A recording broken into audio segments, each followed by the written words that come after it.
Good afternoon, everybody. Welcome to our meeting on this rainy day. So with that, let's say the pledge. I pledge allegiance to the flag of the United States of America and to the republic for which it stands, one nation, under God, indivisible, with liberty and justice for all. God bless America, land that I love. Stand beside her and guide her through the night with the light from above. From the mountains to the prairies, to the oceans white with foam. God bless America, my home, sweet home. God bless America, my home, sweet home. Sue, you're going to provide us with a little bit of inspiration here for today. The spirit of Christmas, the spirit of giving happens this time of year. And of course, it happens all times. It shouldn't just be this time of year that we have that spirit. But these are on giving. We make a living by what we get, but we make a life by what we give. And that's Winston Churchill. And then learn to light a candle in the darkest moments of someone's life. Be the light that helps others see. It is what gives life its deepest significance. So thank you very much. Very, very nice words. All right. So now we have the privilege and pleasure of listening to Kristen Cooper. And Janet, I'll turn it over to you for introduction. We had the pleasure of meeting her at the Police Officer of the Year, and she kind of filled us in on just having, being part of, having her being part of, a table. Well, just reaching out to her. She explained a little bit and kind of put things together as far as, where everything stands. We had the Easton Opioid Awareness Task Force, which was, we were out there in the public and we were partners with recovery organizations and, we've stepped back, we've pulled back from that. It's not that we're not there, but we're there, but not in the same capacity as we were. But she was enlightening me about how they've taken on, that, there was a certain program and it's no longer that program and it's kind of taken on a different, they, I guess, a vision. I don't know. What do you want to say? What do you want to say? I'm going to just let her talk. Just let her talk. So she's going to do it. So here's Kristen Cooper. And thank you so much for coming. Hello, everyone. Thank you for having me. I am so excited to kind of fill you in on what we've been doing in the last year and a half over in Easton City within the police department. I've been asked twice since I got here, so I want to touch on how I ended up at Easton. Because it is a interesting role that I am in as the community advocate here. And it's new. It's a whole new way of looking at how can we help people. It's a whole new way of looking at how can we help our communities right from the jump when an incident happens. So I worked at Children and Youth for 12 years, dealing with child abuse cases. Anything that was criminal child abuse were the cases that my unit handled. Closer to my 11th year, my son was diagnosed with muscular dystrophy, which is a progressive muscle disease. There's no cure. So in my mind as a mom, I was like, nope, we're not accepting that. I'm not good with that. Don't tell me there's no cure. And I began to advocate for him. And that started it just snowballed, me advocating. My son's 11 now. We go to DC every year and we talk to Congress and we ask them to support efforts towards a cure. And we go to conferences. We were in Dallas last year and Orlando this year, and we were in Pittsburgh earlier in the fall. I kind of started reflecting on things and was like, you know what, like, this is a really bad situation. This is a bad day. but I found a way to find a purpose in that bad day. I was like, you know what? I got dealt these cards and this is what we're going to do with it.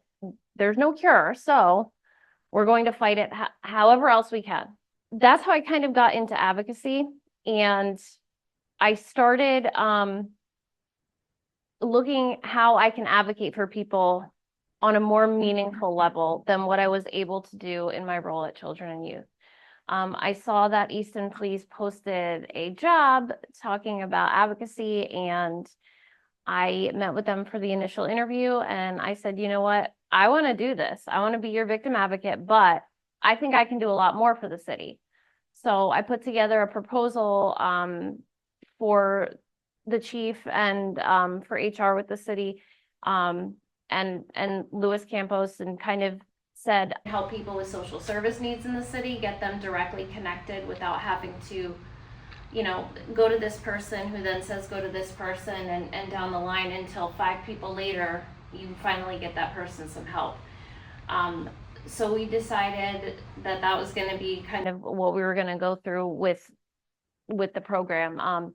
Shortly after I started in Easton last July, shortly after I started with the department last July, we noticed that there was an uptick of homeless folks in the community. And so that kind of became a part of our program too. Yes, it's encompassed under social service issues in the city. However, it was a big problem. So we had to come up with an action plan for that. So that's something myself and Officer Crossan, and I know many of you heard a little bit about what Officer Crossan's been doing at the Officer of the Year lunch back in the spring.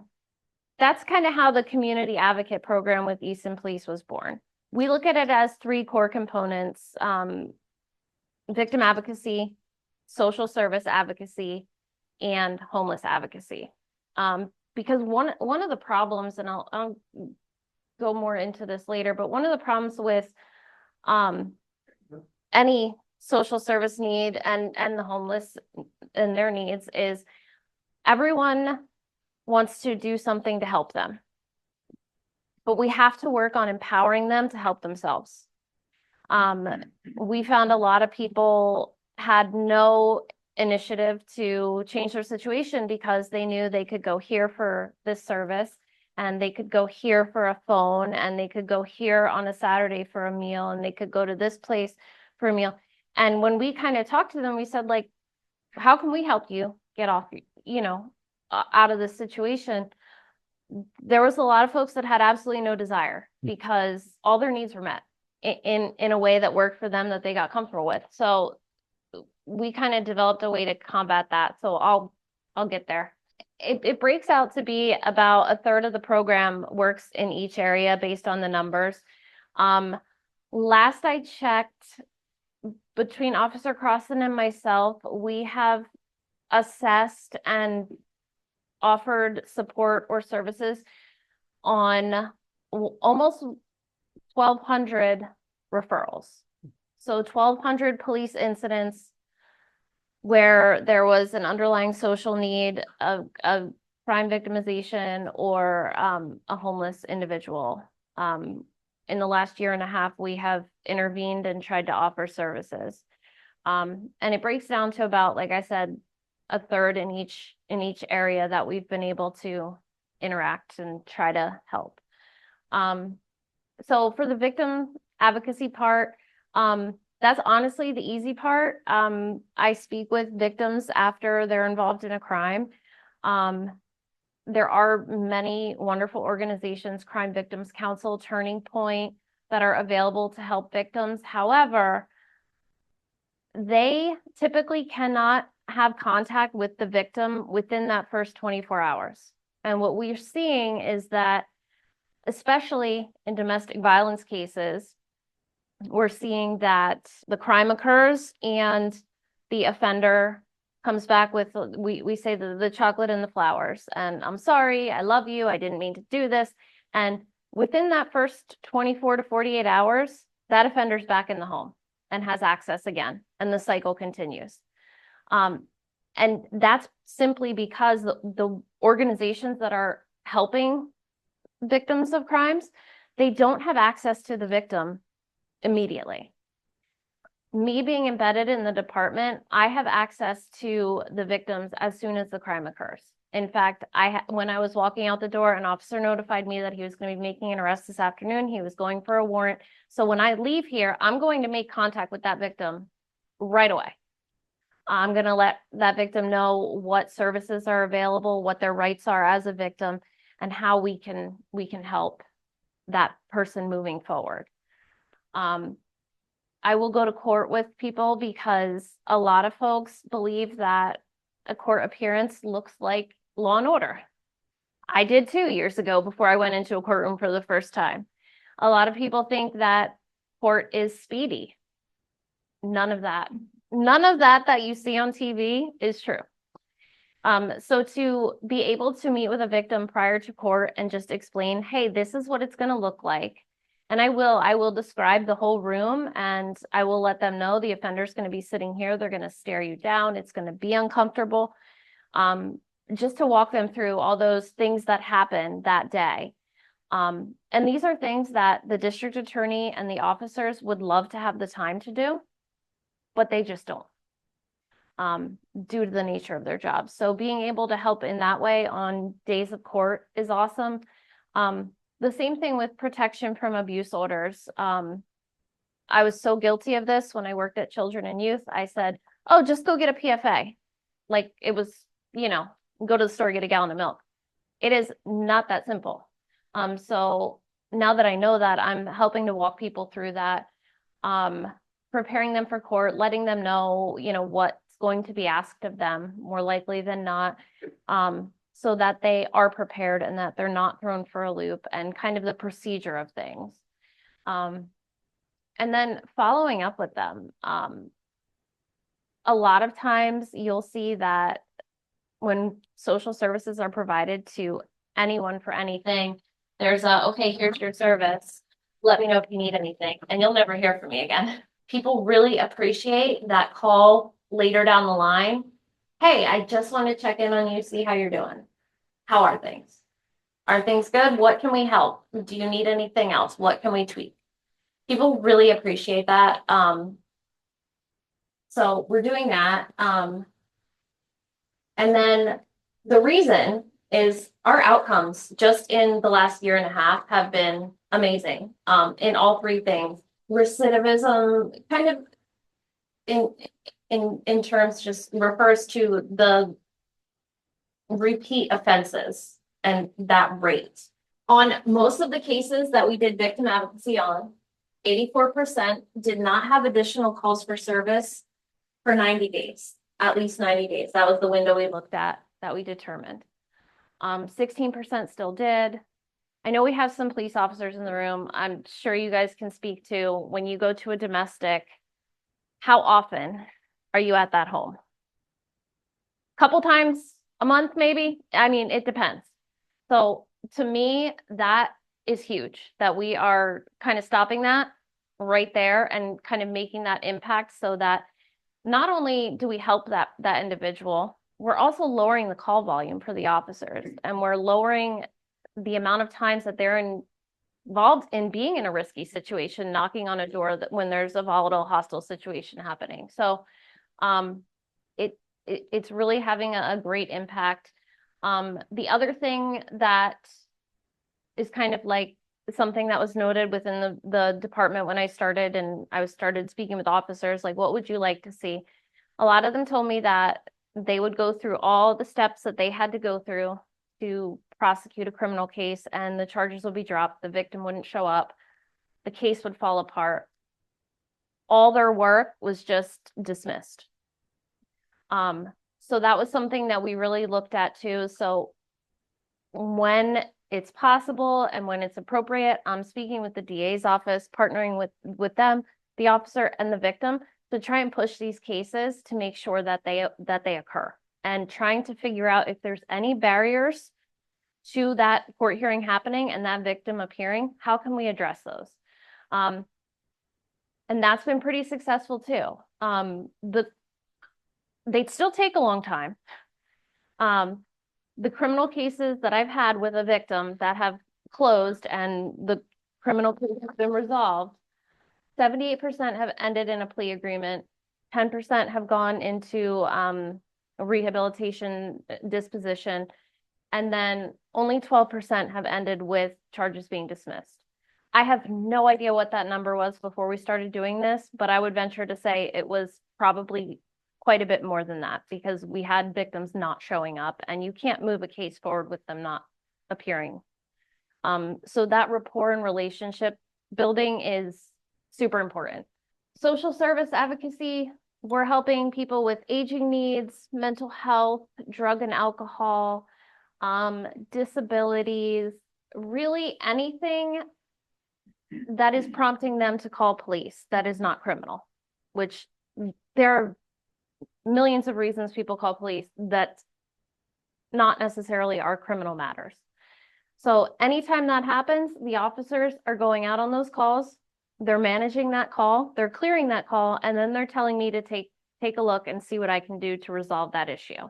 Same, kind of very similar to the victim advocacy. We're doing that initial outreach. We're kind of doing an assessment to see what's going on, how we can help, what we can do to solve the problem, connecting them with the appropriate resources, making referrals, following up. Again, I mentioned this before with the victims, but following up for someone who you dealt with in mental health crisis is so important because I mean, I can tell you just last week, I called an individual and he's like, you know what? I wasn't going to take my medication today. I decided today that I was going to come off my medication. And I know that individual, he spirals. He spirals quickly when he's off his medication. And the last 2 times he went off his medication, he fought police. So I said, well, why weren't you going to take your medication? I spent about an hour on the phone with him and he decided, you're right. It's probably better if I take my medication because I don't want to keep getting in trouble. I don't want to keep having to go to court. I don't want to do that.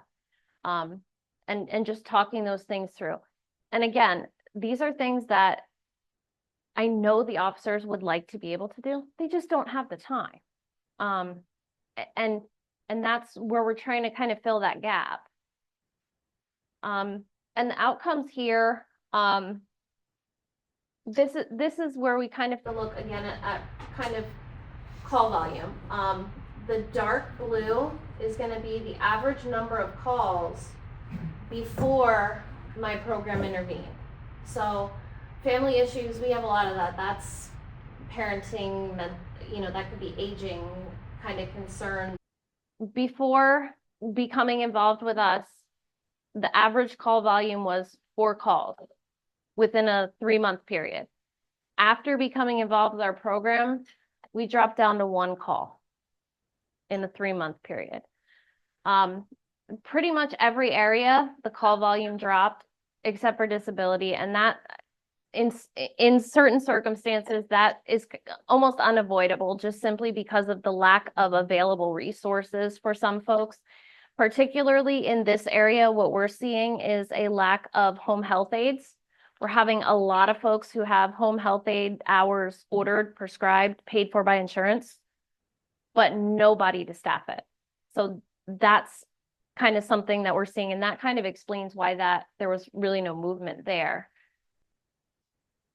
Okay, and I think this was the part that everybody's probably most interested in, simply because this is something that Officer Crossan, who was Officer of the Year, and I have been working on very hard in the last 1.5 years. It's also something that overlaps with a lot of things that people are trying to do in the community. And that is working with our homeless population. And what we have found is historically and in other cities and other jurisdictions, you know, one officer goes and says, move along, a different officer goes and ignores the person, another officer gets called and says, you can't be here. And there's no consistency for that individual. The chief assigned Officer Crossan to work with me on this initiative. And what that did was that allowed our homeless individuals in our city to get comfortable with Officer Crossan and I. Not one of them will call him Officer Crossan. They all know him as Jeff. They have his cell phone number. They will call him to check in. They will call us, they will stop at the department to check in with us, let us know what's going on. And that's because we work so hard to build rapport with frequent interactions with the same two people, Jeff and I. So it's at the point where the individuals that are unhoused in the city, we know who they are, we know where they sleep. I probably have, you know, all their medical diagnoses, their insurance information. I probably have that at the ready to get them into placement should they choose. And Jeff can tell you, I mean, if you say to Jeff, hey, I saw this guy down here, Jeff will say, was he wearing a blue coat? You say yes, Jeff will be like, oh, he has family here, here, and here. He's originally from this place. He knows their whole social story. And that's from talking to them. And again, this is another area that your patrol officers do not have the time on their shift to do because they have another call coming in. They have to clear and go to the next call. So we're doing that. Initially, everyone tells us, no, I don't need anything. I'm fine. Leave me alone. We're starting to break down those walls. We're starting to get folks that, yeah, you know, I don't want to be out here anymore. Yeah, I don't want to live like this anymore. I need help. There's more often than not underlying mental health concerns or substance abuse issues at play. So once we can figure out what those underlying issues are, once they open up and tell us that information, we can start getting them some help. And that's what we've spent a lot of time doing. The other thing that I mentioned this earlier is really important is empowering them to change their situation. In the city, there are lots of folks that have donations set up, donation drives for the homeless. They will, you know, go down to Wawa and buy them sandwiches or whatever the case may be. The problem we're finding with this is Easton has become a place where you could very easily be what we call like a professional unhoused person. Because I could tell you right now, if you become unhoused in Easton, go here, you'll get a free cell phone. On Monday, you can eat for free here. Every day, Monday through Saturday, you can eat lunch for free here. On Saturday evening, you can eat dinner for free here. If you go to this place, they'll give you a sleeping bag. If you go here, they'll give you clothing. If you go here, they'll treat you medically, and you don't even have to worry about applying for insurance or paying deductibles or anything. So we found that when folks have everything handed out with no expectations of them to improve their situation, there's no motivating factors for them to improve their situation. So that's empowering folks. That's where we've been able to make the greatest impact. We've had folks enter treatment. Excuse me. We've had folks enter treatment because we pushed them and we said, what do you want to do with your life? Is this your only ultimate goal? No, I want to do this. So we're pushing them and guiding them on what they can do to help their situation. Whenever Officer Crossan and I talk to folks, we like to share some images because these are not, you'll drive down into Easton and you'll not see this. You have to go looking for this. This is where the people are. Okay. And something that kind of always bothers me is all the folks that are donating things and spending hundreds of dollars on tents and sleeping bags and handing them to the folks that they see. This is what happens to everything. It's trash. It's literally, this is, you can see 22 here. This is on top of the hill across from Safe Harbor, which, by the way, is a straight up incline. That's where someone was staying, and they just left everything that was donated to them.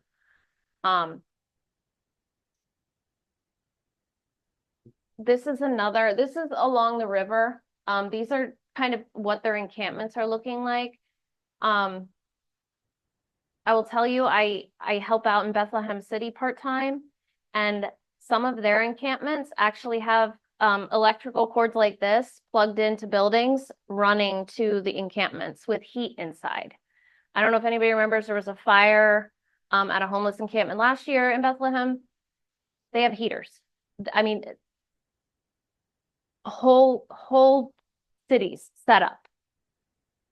And it's kind of their status quo. It's what they've come to know, and it's the evil that they know. So that's kind of why they're somewhat resistant to change. This is Easton Suburban Water Authority. That used to be one of the, I think it's like a train chute where they store coal or something. Set up there. All this stuff that I'm showing you, these are abandoned camps.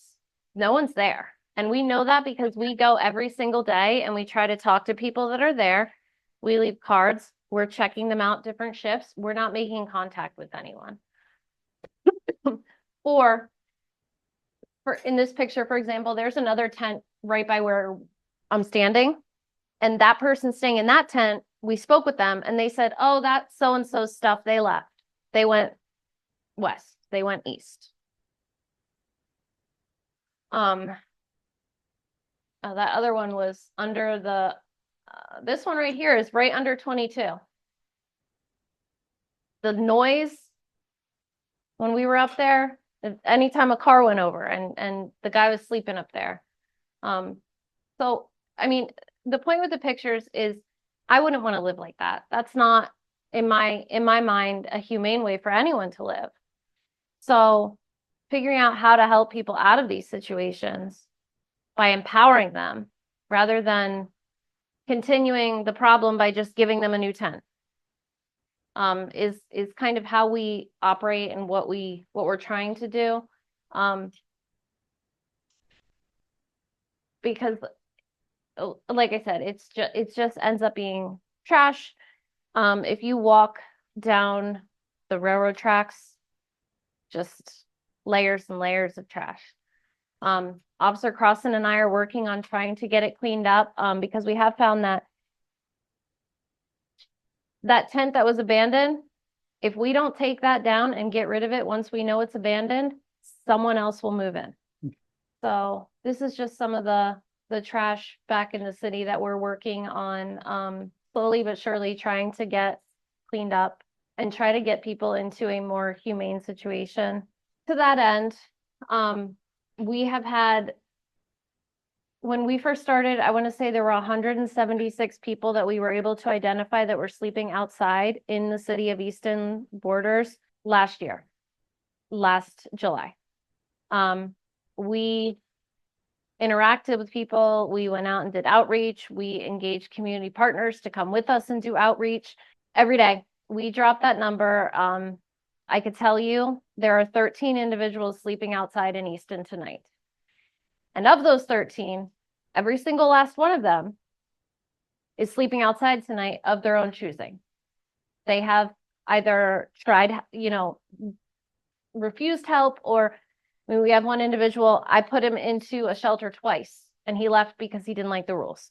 Going from nearing 200 to only 13, I feel pretty good about that. That I think is huge. And I think the department recognized that. And that to me is Officer of the Year material. And Jeff did the lion's share of the work. I was doing referrals. I was going out with him, but I wasn't cleaning up after people like he was. He was really hitting the ground hard. And these are the contacts that we're making with people, just to give you an idea. In 1 month, we're trying to hit 80 to 90 contacts with the folks that we have.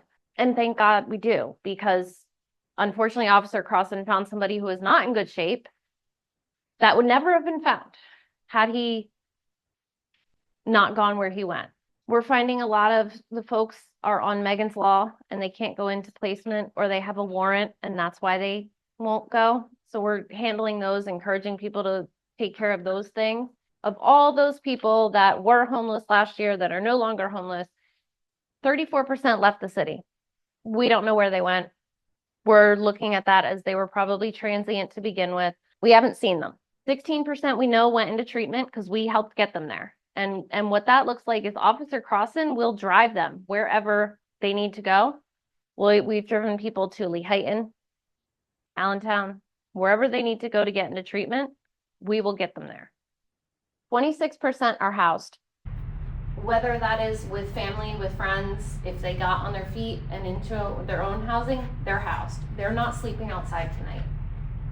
And 17% are in shelters or single room occupancies, kind of like Hotel Lafayette. The ones that are still in shelters and single room occupancies, we still work to make contact with very frequently because we know those folks are likely on the verge of being homeless at any point in time again.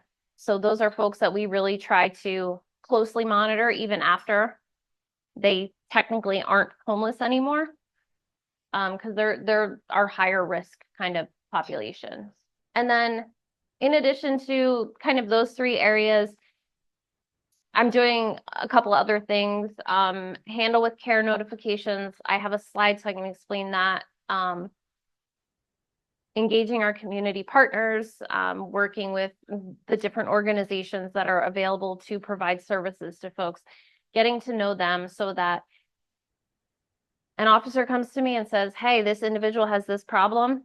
Give me 2 minutes. I'm going to make a phone call and we're going to get them somewhere. And that's working on those kinds of things. Patrol support. So I try to do what I can to help the officers out, whether it's going to the 911 center to pick up 911 tapes, whether it's little things. I put up a string of lights in the report writing room for Christmas, and you would have thought like they were so like excited, and I was like, just a little string of lights, it's nothing, but it brings them a little bit something extra. I also, with the chief's permission, I was allowed to seek donations for Police Week. So I was able to get a lot of local businesses that the officers frequent throughout the year to donate meals. So we were able to cover every shift for meals for Police Week. And even some shifts got dessert too. So we were able to get plenty of things donated within the community. So I was happy to be able to do that for them because they work hard every day, and let's try to recognize them during their week. Officer Crossan and I are helping with CIT presentations, which is Crisis Intervention Team. So we're doing that. Handle with care. Our handle with care numbers in the city, I'll go into that in just a second. The first year it started as a program, we did 8. The second and third years, we did 0. I'll show you in a minute where we're at with that. Events, National Night Out, anything in the community that we can go be a part of, we're trying to be present. We speak at the Safe Harbor Walk for recovery, and I spoke at the Recovery Vigil. We're involved with some committees. There's a whole team of us that meet monthly with co-responders throughout Pennsylvania. And we meet and discuss and kind of brainstorm ideas on how to help different individuals. And then recently started to become involved with Cops and Kids. Just kind of getting out there in the community, meeting with partners, kind of stuff. Handle with Care is a notification that police officers make to school districts when a child is likely to have experienced a traumatic event. A United Way initiative that every department in the county is involved in. It's literally just, you go on the website, you send the child's name and date of birth and the school and the date that the incident happened. They don't know what the incident was. They don't get details. They're not entitled to that information. They just know, hey, when this kid comes into school today, if they're tired and falling asleep, oh, that's because something happened at their house last night and they had contact with police. Or if they come into school and they're angry, oh, that's right, they had contact with police. So they can kind of provide them with that trauma-informed care at school, as opposed to, I swear to you, I went to Nazareth. I remember a kid fell asleep in class and the teacher picked up a chalkboard eraser and conked him right in the head in front of everybody. Handle with care, make sure that that stuff doesn't happen anymore. So we went from 8 to 0 to 0 to 221 so far this year. I don't have last year's number, but it was over 100. And then engaging with community partners. So whenever we have the opportunity, we're going to Easton Hospital. We're talking to the different providers there, shelters, drop-in centers, county agencies, volunteer organizations, recovery centers, providers. Fortunately, having worked for the county for 12 years, I have a lot of connections. So that's been really beneficial with county agencies, but also, unfortunately, for Northampton County, their turnover in social services is very high. But fortunately for me, those people that left the county are now working at recovery centers, mental health providers, volunteer organizations, all the places that I want to partner with. So I am able to have connections in lots of places, which really helps get people connected. And that's, I mean, if anybody has any questions, our contact information is available. Jeff and I are always available. I don't know if anybody has any questions about anything that we're doing. Yeah, Chris, very informative. It's funny, you drive through Easton and never think about up on that hill, there might be an encampment of, so many people. Do you have a counterpart like in Bethlehem and Allentown? Do those departments have victim advocates like you? So Bethlehem City has the Community Connections Program, which they don't do victim advocacy, but they do the social service piece and the co-response stuff and ride-alongs and things like that. I help out with that program part-time. Allentown has a program that they outsource through Pinebrook Services, where they have, I believe it's one social worker at the department, and she's on the team that we talk to. We all coordinate that way, because there is a lot, like I mentioned, the transient folks, there's a lot of overlap. So we all coordinate. We're constantly calling each other like, hey, this individual used to stay in Allentown and they're missing and I haven't seen them. Have you seen them? So we do coordinate, and there are kind of our counterparts. A lot of departments are really catching on. Our monthly meeting, I think last July when we started it, there were 5 of us on the call. Now there's probably like 20 of us, and more departments are getting interested. In fact, we just had a meeting with and I forget the university, but one of the professors at one of the local social work universities, they're looking at creating police social work competencies so that it is a special certificate when they graduate to do this type of engagement and this type of work. Couple questions. Number one, how can you do all this by yourself? I mean, I know Officer Grossman is involved, but it sounds like you have to have like 2 or 3 of you to get all of this done. And number 2, what's the breakdown of men compared to women? Okay, so it's hard getting everything done, but we work together and it's pretty streamlined. When we first started, I had to kind of pick and choose, and I would screen out certain incidents because I knew I couldn't manage, and the chief kept warning me. He's like, don't bite off more than you can chew. He's like, don't do it, because then everybody's going to expect it. So I was picking and choosing in the beginning, and then we have a software program that enabled me to track and document everything, because the other piece is on the social service case management side of things, I need to document that. I need to know what's going on, but I can't put all of that in the police supplements. So we got a software program that enables me to track that. That software program also gives me reminders. So I make contact with an individual, I put my note in that day, and then I'm like, okay, I'm going to call them next week. And I put that in there. Next week, I'll log on and it'll say, hey, call so-and-so. That's a huge help because it takes kind of the guesswork, and that way I make sure I don't miss anybody.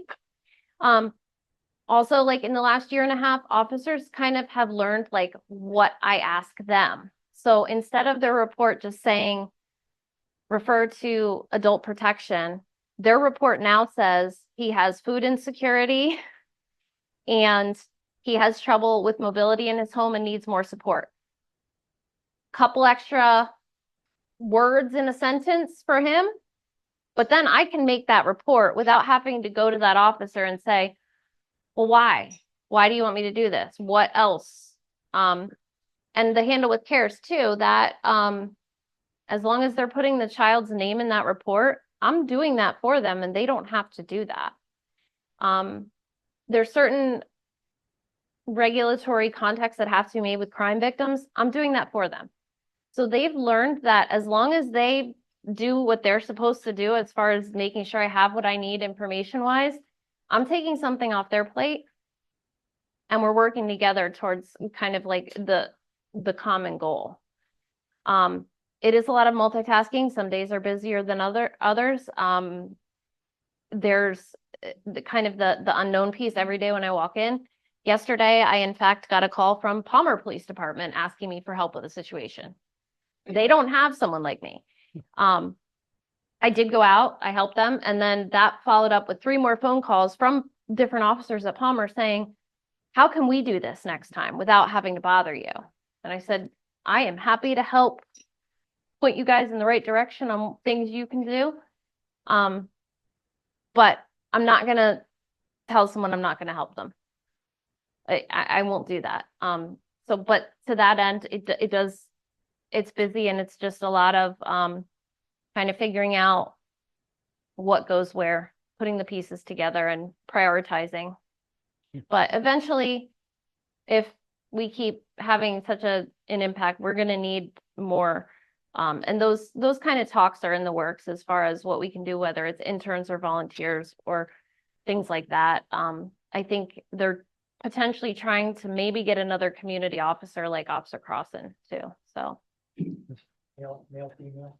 male, female for everything, homeless, mental health, victims, which area are you looking? You pick.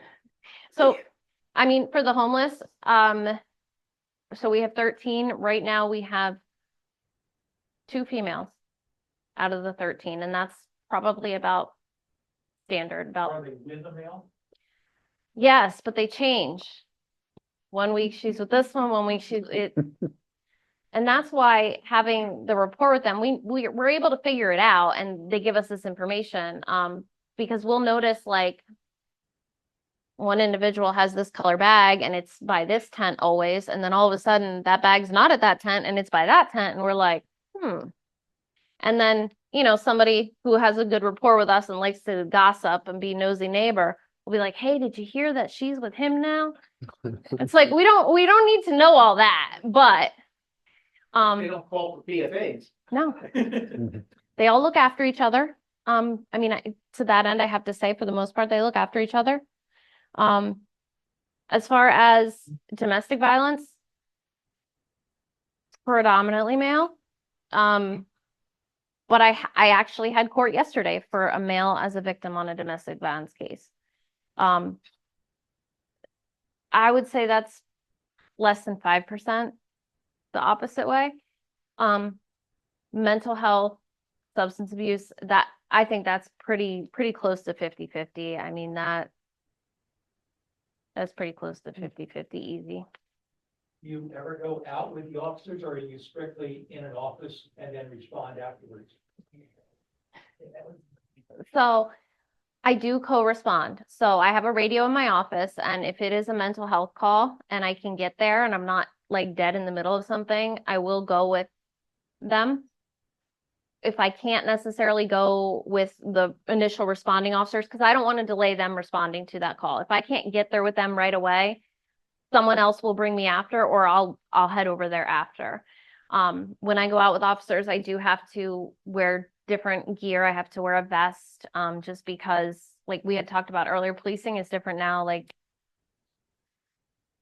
people with guns want to shoot police officers just because they're a police officer. So I'm with them, so I need to be mindful of my safety too. So yeah, I do go out with them. Sometimes there's follow-ups.